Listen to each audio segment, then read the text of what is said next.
Hello everyone, welcome back to exam information point official YouTube channel.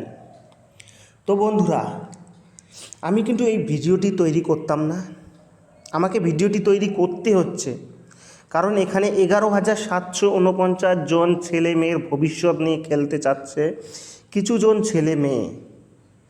আমি বিভিন্ন video দেখতেছি, বিভিন্ন ভিডিওর নিচে কমেন্টে দেখতেছি এবং আমার নিজস্ব ভিডিওরও কমেন্টে আমি লক্ষ্য করতেছি কিছু জন ছেলে মেয়ে নতুন করে আবার কেস করতে চাচ্ছে। এটা কি ঠিক? হ্যাঁ, এতগুলো ছেলেমেয়ের ভবিষ্যৎ নষ্ট হচ্ছে না? পিআরবির যে রিক্রুটমেন্টটি পিআরবি একদম স্বচ্ছভাবে করে, পিআরবি ভালো করে এতদিনে জয়েন করাই দিত, কিন্তু কিছু কিছু ছেলেমেয়ের জন্য নিজের ভুলের জন্য পিআরবিকে দোষারোপ করে। তাদের কথা পিআরবি নাকি যে তথ্য শেয়ার করে সেটি ভুল।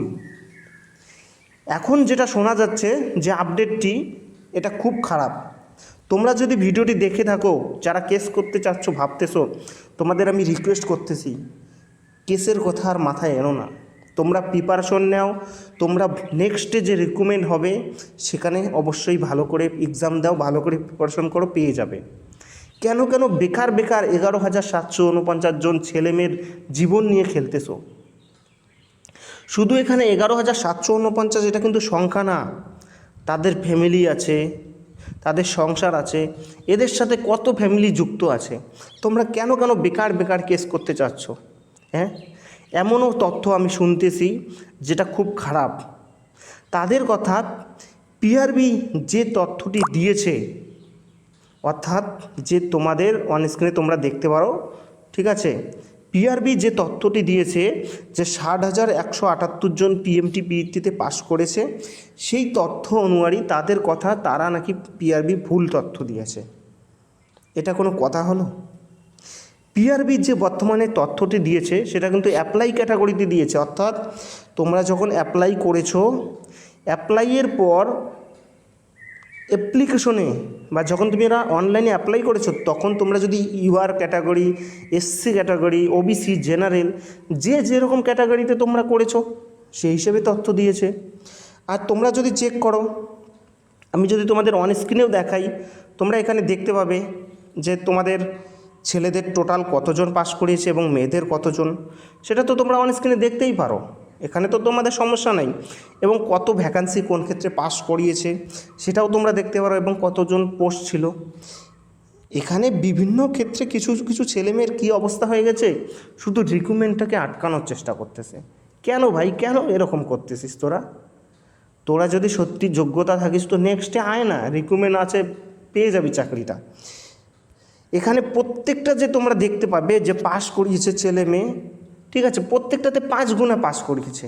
এটা তো করতেই হবে, কিছু করার নেই। একটা রিক্রুটমেন্টে নতুন ভ্যাকান্সি বা নতুন যখন রিক্রুটমেন্টে হয়, সেক্ষেত্রে 5 গুণ 2 গুণ এরকম পাস করাবেই, সেটা পিআরবির করতে পারে, ঠিক আছে। তো এটা কিন্তু একদম ঠিক না। আমি বিভিন্ন চ্যানেলে দেখতেছি, বিভিন্ন ভিডিওর নিচে দেখতেছি, তো আমি কিন্তু নিজেও এটার খিলাফ। আমি চাই না কোনো রকম কেস হোক। আরে এরা ভালো করে চাকরির প্রিপারেশন নিয়েছে, এত দূর পড়াশোনা করেছে, তোমরা সবাই যেন পিআরবি একদম ফ্রেশ রিক্রুটমেন্ট, পিআরবির মতো ফ্রেশ রিক্রুটমেন্ট হয় না। হ্যাঁ, পিআরবি যত রিক্রুটমেন্ট করতেছে সব কিছু ভালো করে করতেছে।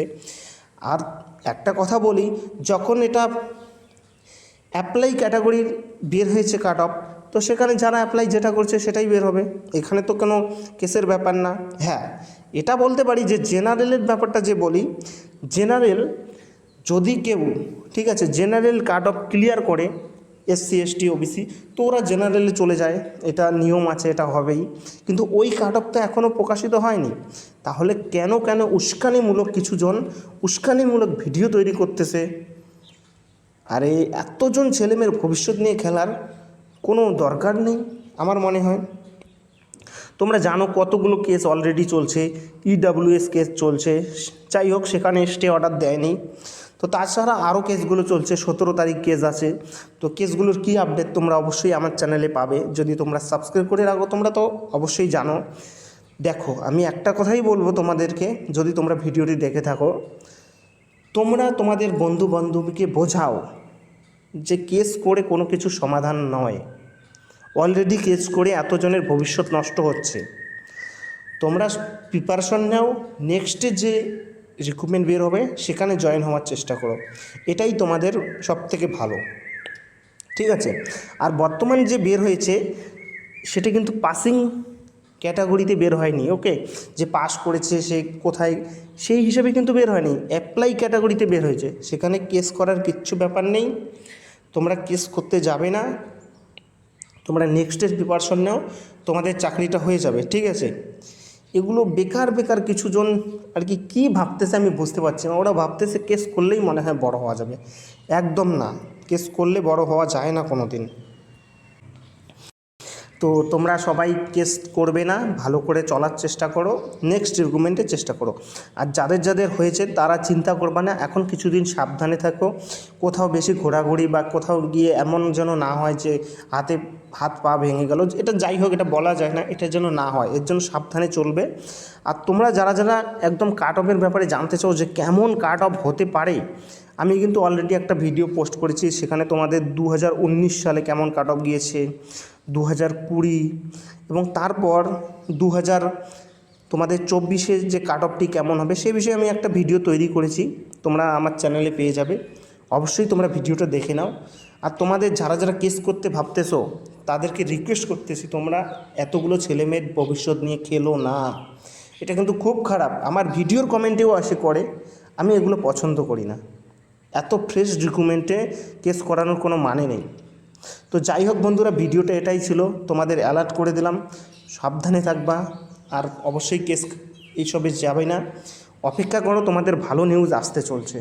তো এটাই ছিল সবথেকে গুরুত্বপূর্ণ ভিডিও, তোমরা ভালো করে থাকো, আমি চাই তোমরা নতুন লাইফে জয়েন হচ্ছ, চাকরিতে নিজের পায়ে দাঁড়াচ্ছ, সবাইকে কংগ্রাচুলেশন, আমি অবশ্যই সাপোর্ট করব, কিন্তু কেসের সাপোর্ট কিন্তু আমি একদম করব না, কারণ পিআরবির মতো বোর্ড হয় না, ওকে।